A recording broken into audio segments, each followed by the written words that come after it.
New Brunswick is one of the only provinces that does not provide social cause courses in the education system. This is something Craig Kielburger discussed in Sussex. Kielburger is the co-founder of Free the Children, which is an organization that started when he was 12 years old because he read an article about child slavery in South Asia. His visit to Sussex began when Potash Corp partnered with Free the Children to provide agriculture and food security throughout international villages. Potash Corp has been involved with Free the Children for a while now, and it was one of the opportunities in our partnership with Free the Children that he could come to Sussex. The workshop was held for community members and employees of the Potash Corp. And although Free the Children has goals for global change, Craig spoke to families about getting involved through their local community. Favorite actions are often the smallest ones, where I come back to a community and a few years later, they say, we started a family tradition, like a jar of loose change that every month we give to a different charity, or every 6 months or every year. They clean their closets for a cause. They set up a family tradition where in the holidays they give an extra gift to someone who maybe didn't receive one. All these type of stories, all the actions that we share as potential ideas, all came from other families who used them and found that they worked.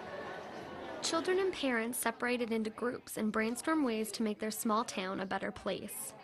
Emily DeRoche is a grade 12 student at Hampton High and says she's inspired by her peers to make a difference.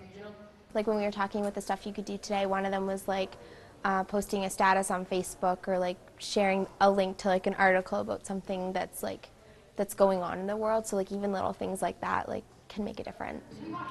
The workshop concluded with local schools and families coming together to discuss the next steps in their lives.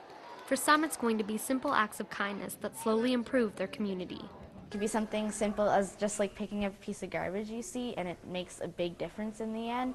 So I think it was mostly that, like, you don't have to do something worldwide like Craig did to make a difference in the world. You can do something little just in your town. With New Brunswick's lack of social cause courses offered in public schools, the students' exposure to social issues is lower than other provinces.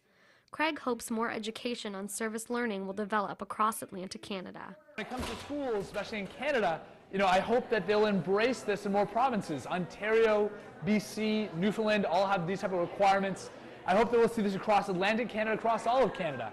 And not just a community service requirement, but a deeply embedded service learning aspect, where students take on these projects, learn these important life skills, and exceed not only in getting into good colleges, universities, or workforce, but to thrive with the skills in those environments. For the small town of Sussex, the Family First workshop left people of all ages wanting to make an impact at home. Provinces like Newfoundland and Ontario offer social science and humanity courses in their curriculum, and they require students to volunteer in their community in order to graduate high school.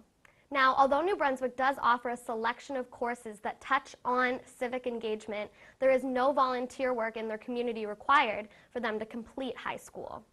In an email response from the Department of Education and Early Childhood Development, the government said that they are reviewing graduation requirements to discover the best way to involve social issues and get students more involved in the community throughout New Brunswick. For the New Brunswick Beacon, I'm Nicole Vair.